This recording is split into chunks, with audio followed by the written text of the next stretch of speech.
షాహిద్ భగత్ సింగ్ గారు చాలా గొప్ప వ్యక్తి. అతి చిన్న వయసులోనే ఉరికంబం ఎక్కిన వ్యక్తి. ఈ భారతదేశ స్వతంత్రం కొరకు, భారతదేశ ఐక్యత కొరకు, భారతదేశంలో స్వతంత్ర పోరాటాన్ని రగిలించినటువంటి మహాసూర్యుడు మరి భగత్ సింగ్ గారు అని చెప్పి సందర్భంగా తెలియజేస్తా ఉన్నాను. అదేవిధంగా బ్రిటిష్ సామ్రాజ్యాన్ని గడగడలాడించినటువంటి వ్యక్తి, ఒక రకంగా వస్తే ఉచ్చపోయించినటువంటి వ్యక్తి, నిజంగా కూడా చాలా గొప్ప వ్యక్తి ఆయన.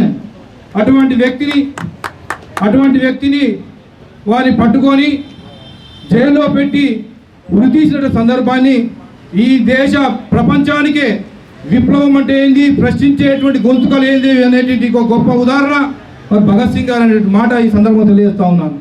వారి ఒక కులానికో, ఒక మతానికో, ఒక వర్గానికో నాయకుడు కాదు, భారతదేశ ముద్దు బిడ్డడు భగత్ సింగ్ అని చెప్పి సగర్వంగా చెప్పడానికి, భారతీయులు చెప్పడానికి ప్రయత్నం చేస్తా ఉన్నాను.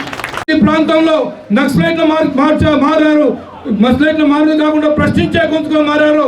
అందులో ఒకరు జీవన్ రెడ్డి గారు అనే మాట కూడా ఈ సందర్భంగా తెలియజేస్తా ఉన్నాను. వారు కూడా విద్యార్థి నాయకులు ఉన్న సమయంలో కూడా రడికల్ యూనియన్ అధ్యక్షుడిగా ఉండి ఈ ప్రాంతంలో పూటకు ఎన్కౌంటర్కు వ్యతిరేకంగా పోరాటం చేసినటువంటి వ్యక్తి మరి జీవన్ రెడ్డి గారు అనే మాట ఈ సందర్భంగా తెలియజేస్తూ, ఏదేమైనా భగత్ సింగ్ యొక్క ఆశయ సాధన కొరకై ప్రతి ఒక్క యువత కూడా పోరాటం చేయాల్సిన సందర్భం మనకు ఉందని చెప్పి సందర్భం తెలియజేస్తా ఉన్నాను. దేశంలో ఉన్న పరిస్థితులు అందరికీ తెలుసు సోదరులారా, ముఖ్యంగా యువకులారా. ఈ రోజు భగత్ సింగ్ భౌతికంగా మన మధ్య లేనప్పటికీ కూడా భగత్ సింగ్ యొక్క ఆశయం ఈ భారతదేశంలో, ప్రపంచంలో ఉన్నటువంటి సందర్భాన్ని గుర్తు చేస్తూ ఉన్నాను. ఈ రోజు భగత్ సింగే కాకుండా ఇక్కడ ఉన్నటువంటి అందరూ కూడా ఒక్కొక్క భగత్ సింగ్ కావాలి. ఆ యొక్క భగత్ సింగ్ ఒక పేరున తప్పకుండా పోరాటం చేసి మరి మన ఒక హక్కులను సాధించుకునే విధంగా చేయాలని చెప్పి సందర్భం తెలియజేస్తూ మరి హృదయపూర్వక నమస్కారాలు తెలియజేసుకుంటున్నాను. మరి యువతకు స్ఫూర్తినిచ్చే దానిలో ముందుండేది భగత్ సింగ్. అతి చిన్న వయసులో దేశం కోసం ప్రాణాలు అర్పించిన భగత్ సింగ్ కోసం అదే స్ఫూర్తితోని మరి యువత కూడా దేశభక్తితో ఉండి మరి చెడు వ్యసనాలకు కూడా దారి. బ్రిటిష్ పాలనలో ఆయన 23 ఏళ్ల వయస్సులో ఉరి కొయ్యకు అమరవీరుడై బ్రిటిష్ పాలనలో అమరవీరుడుగా ఉండిపోయిన ఒక భగత్ సింగ్ గారు ఆనాడు మనకు ఒక నీతిని చెప్పారు. ఈ దేశం కోసం ఎంతో మంది నాయకులు పోరాడి ఈ దేశాన్ని సాధించిన అందులో ఒక ప్రత్యేకమైన వ్యక్తి ఎవరైనా ఉన్నారంటే భగత్ సింగ్ గారు. మరి అంత చిన్న వయసులోనే ఎంతో మంది బ్రిటిషర్లను బరికించి గజగజలాడించి వాళ్ళందరి నుంచి వెళ్ళి ఎంతగానో పోరాటం చేసిన వ్యక్తి భగత్ సింగ్ గారు. మరి ఆయన 1907లో సెప్టెంబర్ 20 కోసం అనుక్షణం పోరాడుతూనే ఉన్నారు. ఆయన పేరు చెప్తేనే భారతదేశంలో ప్రతి ఒక్క పౌరుడి రక్తం గర్వంతో ఉప్పొంగుతుంది. కాబట్టి మరి అలాంటి నాయకుడు ఈ దేశం కోసం బ్రిటిషర్ల పాలనలో ఆ బానిస సంఖ్యలు తెంపడం కోసం మన కోసం ఎంతో పోరాటం చేయడం జరిగింది. మరి అలాంటి నాయకుడు ఎప్పటికైనా మన మధ్యనే ఉన్నాడని చెప్పేసి ప్రతి ఒక్క యువకుడు లోపల అలాంటి నాయకుడు ఉన్నాడు. ఖచ్చితంగా ఆయన ఏదైతే ఆయన ఆశయాలు ఉన్నాయో, ఆయన ఆలోచనలు ఉన్నాయో అవన్నీ మనం ఫాలో అయితేనే మనం కూడా ఒక భగత్ సింగ్లా ఉండొచ్చు అని చెప్పేసి ప్రతి ఒక్కరికి సందర్భంగా తెలియజేయడం జరుగుతుంది. మరి ఆయనతో పాటు అదే బ్రిటిష్ పాలనలో ఆయనను వీర మరణం పొందినప్పుడు ఆయన ఒక మాట అన్నారు చనిపోవడానికి ముందు, మీరు నన్ను చంపగలరు కానీ నా ఆత్మని చంపలేరు, మీరు నన్ను దహనం చేయలేరు కానీ నా ఆత్మని, నా ఆలోచనలు మీరు ఇలాంటి దహనం చేయలేరు అని చెప్పేసి ఆనాడు ఆఖరి మాట ఆయన చెప్పడం జరిగింది. కాబట్టి మరి ఇలాంటి మాటలన్నింటినీ మనందరం గుర్తుపెట్టుకొని ఈ రోజు భగత్ సింగ్ యువత 36వ వార్డులో ఎవరైతే ఉన్నారో యావత్ భారతదేశంలో ఎంతమంది అయితే యువత ఉన్నారో ప్రతి ఒక్కరూ మంచి ఆశయాల్ని ముందు పెట్టుకొని మంచి బాటలో నడుస్తున్నప్పుడే మన కోసం పోరాడి బానిస బతుకులకి దూరం చేసిన స్వేచ్ఛ వాయువుల్ని, స్వేచ్ఛ జీవితాన్ని ఇచ్చిన ప్రతి ఒక్కరికి మనం ఇలాంటి యువత మంచి బాటలో నడిచినప్పుడు మనందరం వాళ్ళందరికీ ఒక ఘన నివాళి అర్పించిన వాళ్ళు అవుతాం, నిజమైన నివాళిలు అర్పించిన వాళ్ళు అవుతాం. కాబట్టి మీరందరూ యువతకి ప్రతి ఒక్కరికి చెప్పడం జరుగుతుంది, మంచి బాటలో నడవండి, మంచిగా ఉండండి, దేశం కోసం, మన రాష్ట్రం కోసం, మన పుట్టిన ఊరు కోసం, కన్న తల్లిదండ్రుల కోసం మంచి బాటలో నడుద్దాం, మంచి పేరు తెచ్చుకుందాం అని చెప్పేసి.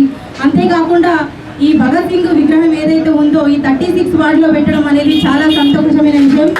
చాలా రోజుల నుంచి చెప్తున్నారు, బట్ నేను ఈ రోజు చైర్పర్సన్ అయిన తర్వాత పెట్టించడం అనేది చాలా సంతోషంగా ఉంది. అలాగే మా ఎమ్మెల్యే గారు, ఎమ్మెల్సీ గారు అందరి వాళ్ళ సూచనల ప్రకారం, వాళ్ళ ఆలోచన ప్రకారం చేయడం కూడా చాలా సంతోషంగా ఉంది. సో వాళ్ళ ఆలోచన వాళ్ళ సూచన ప్రకారం ఒక్కరికి ఈ సందర్భంగా తెలియజేస్తూ నా వార్డు ప్రజలందరికీ హృదయపూర్వకంగా ధన్యవాదాలు తెలియజేస్తున్నాను. నమస్కారాలు తెలియజేసుకుంటూ మీడియా సోదరులకు కూడా నమస్కరిస్తూ ఇవల్ల జగిత్యాల జిల్లా వ్యాప్తంగా కూడా ఎక్కడా లేని విధంగా మన పట్టణంలో జగిత్యాల కాన్స్టిట్యూన్సీకి సంబంధించి భగత్ సింగ్ యొక్క విగ్రహాన్ని మరి పెట్టడం నిజంగా కూడా చాలా గర్వకారణం, గర్వించదగ్గ విషయం. ఇది యావత్ యువతకు స్ఫూర్తిదాయకం అని చెప్పేసి నేను చాలా గొప్పగా తెలియజేస్తూ మరి ఈనాడు భగత్ సింగ్ గారి గురించి మరి విగ్రహం పెట్టడంలో వారి యొక్క ఆశయాలను మన ముందుకు కొనసాగించడంలోనే వారికి నిజమైన నివాళులు అర్పించినట్టు మరి వారి యొక్క ఆశయ సాధనకు మనం కృషి చేయాలని చెప్పేసి యువతకు అందరికి కూడా పిలుపునిస్తూ మరి 3 సంవత్సరాల ప్రాయంలోనే భగత్ సింగ్ గారు 3 సంవత్సరాల ప్రాయంలోనే తుపాకుల మొక్కలు నాటినటువంటి గొప్ప మహనీయుడు భగత్ సింగ్ గారు అని చెప్పేసి తెలియజేస్తా ఉన్నాం.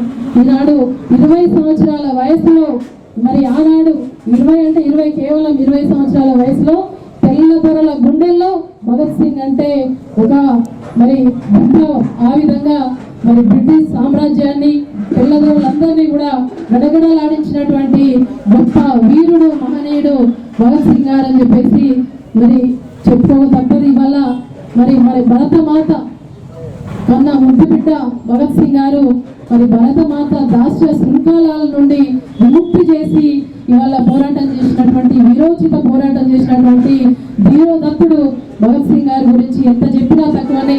కాబట్టి ఈనాడు భగత్ సింగ్ ఆధ్వర్యంలో యూత్ ఆధ్వర్యంలో మీరు ఏదైతే విగ్రహ ఆవిష్కరణ చేసిండ్రో మరి మీ యొక్క కార్యక్రమాలకు అనుగుణంగా ఎల్లవేళలా మేమంతా కూడా అండగా ఉంటాం. మరి ఆశయాలను ముందుకు తీసుకెళ్లాలి. 23 ఏటా మరి వారు ఉరికమ్మం ఎక్కడం నిజంగా కూడా మరి ప్రాణాన్ని స్నేహితం కూడా లెక్క చేయకుండా భరతమాత తల్లికి ఒడిలోకి చేరడం నిజంగా కూడా వారు మన మధ్యలో లేకపోవడం బాధాకరమైనప్పటికీ కూడా వారి యొక్క ఆశయాలను వారి యొక్క ఆకాంక్షలను సజీవంగా మనందరి లోపల ఉన్నాయి. కాబట్టి అవన్నీ కూడా మనమందరం ముందుకు తీసుకువెళ్ళడంలో సఫలీకృతం కావాలని చెప్పేసి ఈనాటి యువత అందరికీ కూడా మరి తెలియజేస్తూ ఈ అవకాశం ఇచ్చి ఇక్కడికి ఆహ్వానించినటువంటి భగత్ సింగ్ యూత్ సభ్యులు, అధ్యక్షులు, కార్యవర్గం అందరికీ కూడా పేరున ధన్యవాదాలు. Thank you. జై హింద్, జై తెలంగాణ.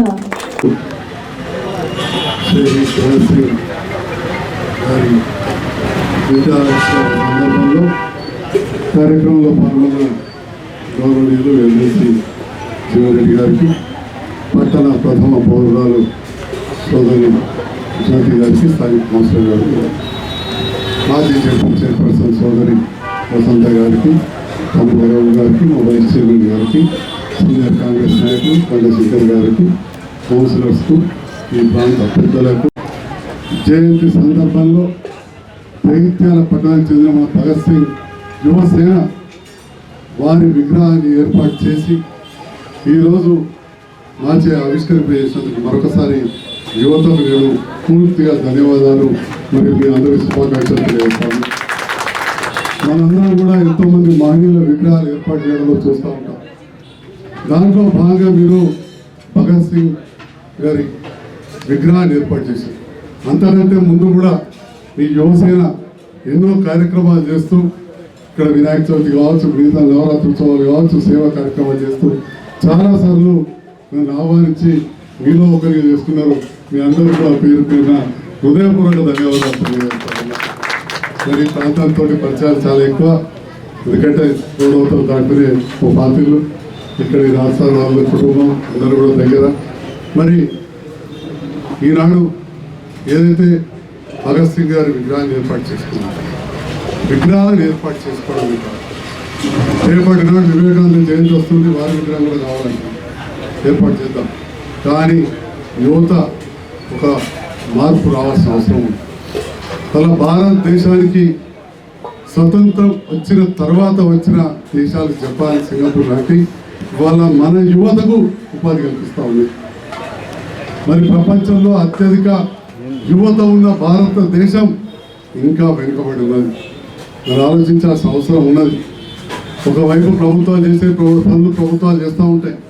మరి మన యువత కూడా ఒక ధైర్యంగా ఉంటూ ఉన్న దాంట్లో మంచి విద్యను అభ్యసించి దాంతో పాటుగా ఉపాధి పొందే కార్యక్రమాలు చేసుకుంటూ ఈ దేశానికి అండగా ఉండాలి, ఈ ప్రాంతానికి అండగా ఉండాలి. ఎవరికి వాళ్ళం నామకంతో ఏంటంటే అయ్యేది కాదు.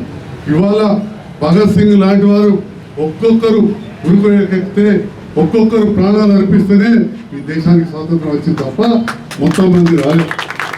మన ఆనాడున్న 30 కోట్ల జనాభాకు స్వేచ్ఛ వాయువును ప్రసాదించింది ఎవరంటే ఇలాంటి వారు ఒక్కొక్కరు ప్రాణ త్యాగాలు చేశారు, కొందరు ప్రాణాలు తీశారు. మహాత్మా గాంధీ లాంటి వాళ్ళు అహింస ద్వారానే మన దేశానికి స్వాతంత్రం వస్తుందని చెప్పి అహింసా మార్గాన్ని ఎంచుకున్నాం. ఒక్కొక్కరు ఒక్కొక్క మార్గాన్ని ఎంచుకున్నాం. మొత్తానికి వాళ్ళ ప్రపంచానికి వాళ్ళ ఆదర్శంగా మన దేశానికి ఇవాళ స్వాతంత్రాన్ని తీసుకొచ్చిన ఈ మహనీయులు తప్పకుండా మనం స్మరించుకోవాల్సిన అవసరం ఉన్నది. మరి యువత ముఖ్యంగా భగత్ సింగ్ అంటే తెలియని వారు భారతదేశం ఉంటే వాళ్ళతో ముఖ్యులు. మరి అలాంటి భగత్ సింగ్ గారిని స్మరించుకుంటూ మీరు 20 సంవత్సరాల క్రితమే ఈ యువసేన ఏర్పాటు చేయడం, అప్పటి నుంచి వివిధ సేవా కార్యక్రమాలు జరపడం, మరి ఈనాడు మరి విగ్రహాన్ని కూడా ఏర్పాటు చేయడానికి మళ్ళీ అభినందిస్తూ నిరంతరం మీరు చేసే కార్యక్రమాల్లో నా సహకారం కూడా వేలగా ఉంటుందని చెప్పి ఈ సందర్భంగా తీసుకొని ఏదైతుందో ముందుకు పోవాలనే ఒక తలంపుతో మనం ఈ విగ్రహం ఏర్పాటు చేసుకున్నాం. ఇట్లా మహనీయుల యొక్క విగ్రహాలు ఏర్పాటు చేసుకోవటం, వారి యొక్క ఆలోచన విధానాన్ని మనం అనుకరించాలనే ఒక భావనతో మనం విగ్రహాలు ఏర్పాటు చేసుకున్నాం. మన దేశ స్వాతంత్ర ఉద్యమం ఏదైతుందో మహాత్మా గాంధీ గారు, పండిత్ జవహర్లాల్ నెహ్రూ గారు ఏదైతుందో శాంతియుతంగా అహింసా మార్గంతో ఏదైతుందో వారి ఉద్యమాన్ని చేపడితే, ఇక్కడ నేతాజీ సుభాష్ చంద్రబోస్ గారు ఏదైతుందో ఆజాద్ హింద్ ఫౌజ్ సైన్యాన్ని ఏర్పాటు చేసి ఒక మార్గాన్ని ఎంచుకోవడం జరిగింది. అంటే భగత్ సింగ్ గారు ఏదైతున్నదో ఇంట్లో జిందాబాద్, విప్లవం వర్ధిల్లాలి అనేటువంటి ఒక నినాదంతో చెప్పండి. మనం 1926లో వాళ్ళు నౌజవాన్ భారత్ అని చెప్పని ఒక యువ సైన్యాన్ని ఏర్పాటు చేశారు.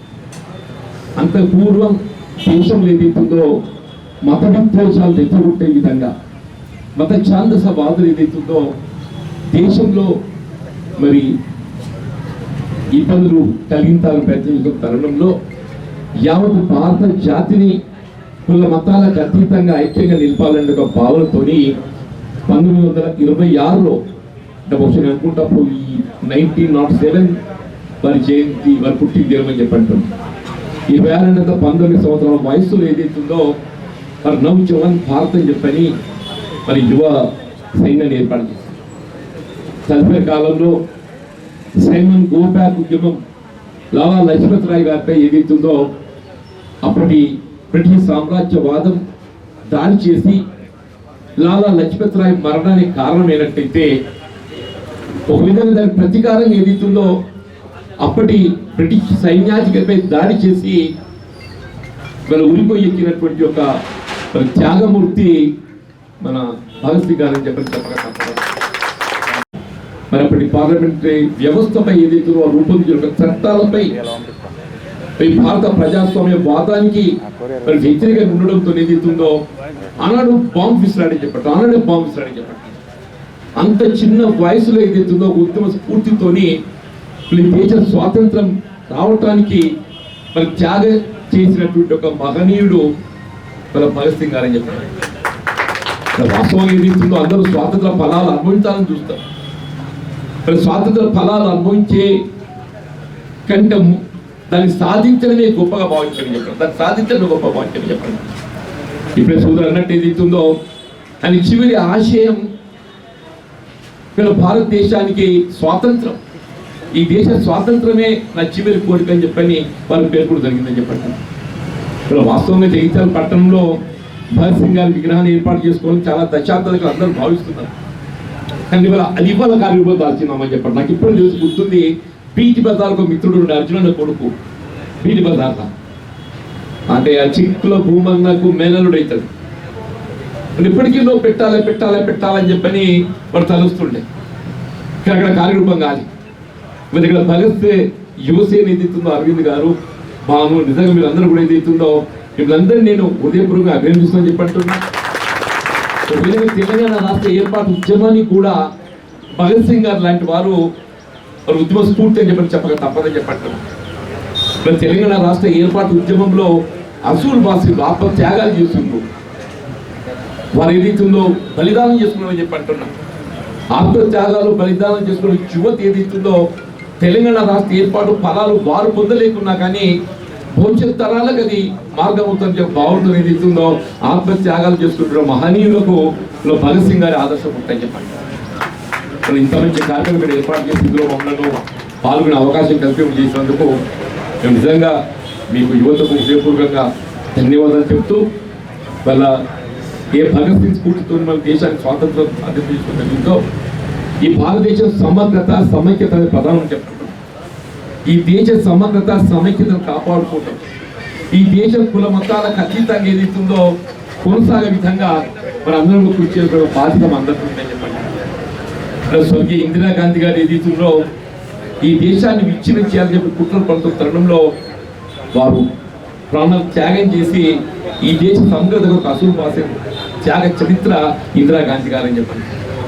అంటే రాజీవ్ గాంధీ గారు అని చెప్పంటున్నా. ఈ విధంగా భగత్ సింగ్ గారు యువతను పూర్తిగా మనం భావిస్తామో రాజీవ్ గాంధీ గారు కూడా ఏదైతుందో అతి పిన్న వయసులో భారత ప్రధానిగా బాధ్యత చెప్పడంతో పాటుగా ఈ భారతదేశ నిర్మాణంలో యువకుల ప్రాధాన్యతను ప్రోత్సహింపజేసే విధంగా ఏదైతుందో ఇలా 18 సంవత్సరాలకే ఓటు హక్కు కల్పింపజేయబడే విధంగా ఇలా ఉపాధికి సంబంధించి సాఫ్ట్వేర్ రంగంలో మనం ఎక్కడ ఈ దేశం పోయినా కానీ ఏదైతుందో భారతదేశ యువత సాఫ్ట్వేర్ అగ్రగామిగా నిలుస్తుందని చెప్పంటే మనం రాజీవ్ గాంధీ గారు వేసిన బాట అని చెప్పి చెప్పక తప్పని చెప్పండి. ఈ యువకులు ఒక కార్యదీక్షతో పట్టుదలతో ఏదైతుందో మనం ఐక్యంగా నిలిచి పోరాటం ఒకవైపు అయితే మరి దాని ఫలాలు ఇంకో వైపు పొందే విధంగా కృషి చేయాలని చెప్పి కోరుతూ నాకు ఈ అవకాశం కల్పించిన అందరికీ కూడా నేను ధన్యవాదాలు చెప్తూ సెలవు తీసుకుంటున్నాను. జై హింద్.